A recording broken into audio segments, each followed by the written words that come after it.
Ya sebenarnya kan kita bisa melihat ujiannya adalah lawan Spurs ini setelah kalah dari City kan kemarin lawan dua tim itu memang katanya ini masih tim di papan bawah gitu kan. Sekarang lawan Spurs begitu mengejutkannya bisa gol cepat. Sebenarnya unggul cepat dengan unggul besar. Apa yang membedakan Arsenal di laga ini? kalau dibilang kejutan nggak kejutan amat. Karena lawan Karena gini. gini nih. Ntar lo Ivan memberikan 100.000. Emi perlu main lagi nggak? Ntar aja ya bahas Emi-nya ntar aja udahan Emi TV-nya. Thank you Ivan udah ngasih 100.000. Kalau ini Agustus, sorry, gue jawab cepet aja. Ini bukan masalah pemain. Masalah pelatih kalau Squad kata coach. MU itu udah selevel Ferrari. Tapi kalau supirnya angkot nggak akan kemana-mana. Lanjut. Kalau ini pertandingannya Agustus itu kejutan Arsenal. Tapi kan Spurs turun sejak international break ya. Artinya 3 kali kalah ini kekalahan ketiga dan bukan pertama kali mereka kemasukan 3 gol. Lawan Chelsea juga kemasukan 3 gol. Kalau Arsenal menang 3-0 langsung di pertandingan 45 menit pertama, ini memang momen terbaiknya Arsenal musim ini. Tapi gambarannya adalah ya itu tadi, kan setelah mereka unggul 1-0 lawan Norwich, tetap aja yang namanya persentase bahwa mereka akan draw itu tetap tinggi. Nah, waktu mereka menang 2-0 lawan Spurs ini persentase draw-nya itu rendah banget. Jadi artinya untuk pertama kalinya musim ini orang yakin bahwa Arsenal akan dapat 3 poin. Di pertandingan sebelumnya belum. Jadi ini gambarannya bahwa ya Arsenal bukan kejutan lah di pertandingan kali ini. Karena memang ada yang kolaps dari Gue sih nggak menyangka. Gue ekspektasi gue sedikit unggulkan Spurs. Oh ya? Dengan trennya Spurs juga lagi hancur ya? Ini gue suka sebel kadang-kadang suka merendah gini. Bentar, bukan. Gue nggak melihat trennya, tapi gue melihat mereka punya Son dan Kane yang berkali-kali jebolin gawang Arsenal dengan counter attack. Kane ya. Dan itu ancaman itu kemarin terjadi juga. Si Son cetak 1 gol, ya kan? Kane hancur kemarin. Setelah pindah posisi dia. Ya. Kane-nya hancur, oke, fine. Dalam arti, kan kita bicara sebelum pertandingan dimulai, ya kan? Gue tidak yakin dengan 3 performa Ajax lagi. Performa Arsenal karena lawannya belum teruji. Benar-benar lawan papan bawah gitu loh. Dua lawan sebelumnya. Baru ini ujian buat Arteta bahwa bisa nggak lu konsisten. Makanya dia bilang jangan seneng-seneng dulu. Ini cuma 3 poin. Lu bisa nggak 10 match ke depan lu main bagus dan menang? 10 match. Nah, exactly. Tapi kalau kita lihat kemarin golnya Arsenal berawal dari counter cepat semua kan.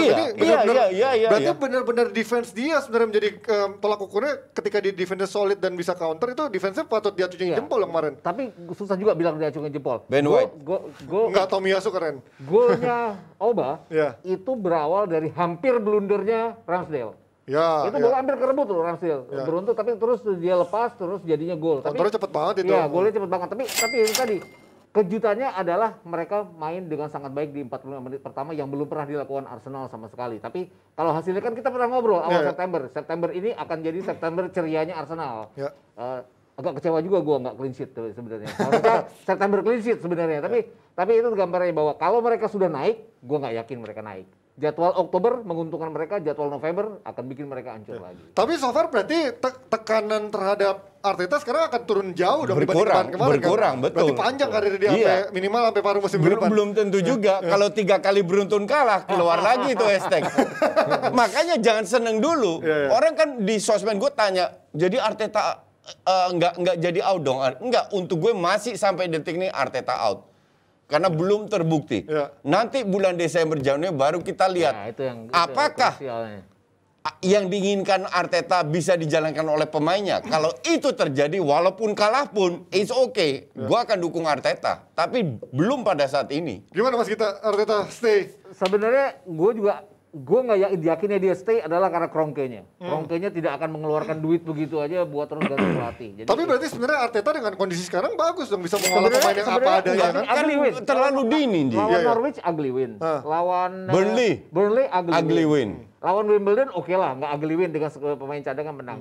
Ya itu tadi 45 menit pertama. Kemarin kan babak kedua juga mereka ditekan lagi oleh Spurs ya Mas Spurs. Berubah posisi sedikit Son itu nggak ketemu Tomiyasu, dia jadi agak leluasa. Jadi tetap ada PR bagi Arteta. Ya, untuk memperbaiki dan itu nggak gampang.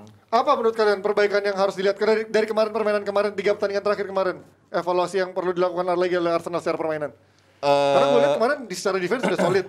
Counternya udah oke gitu. Berarti kan sebenarnya dia harus mengandalkan kekuatan counter itu ya, ala-ala tim mediocre lah ibaratnya. Gini, kuat di solid di bertahan. Salah satu kelebihan seorang pelatih hebat adalah menempatkan pemain yang sesuai dengan kapasitasnya. Ya betul. Kemarin kalau lu lihat serangannya itu sering dari kanan. Ya. Kenapa? Karena PP nggak main.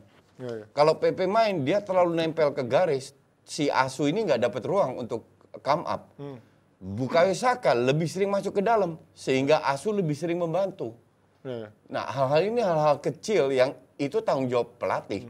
Satu. Kedua, intensi Arsenal untuk lebih bermain ke depan itu kelihatan dibanding match-match sebelumnya. Di mana dipres dikit ke belakang, dipres dikit ke belakang. Dan beruntung, Saka cedera lagi. Ya. Karena dengan Lokonga dan Partey, semoga Partey nggak cedera. Dengan Lokonga dan Partey, Arsenal akan lebih maju ke depan. Oke. Nah, kalau sekarang kalian melihat dari dari Arsenal udah menarik, tapi sekarang berarti Spurs ada masalah besar, termasuk soal Kane yang kemarin dikritik.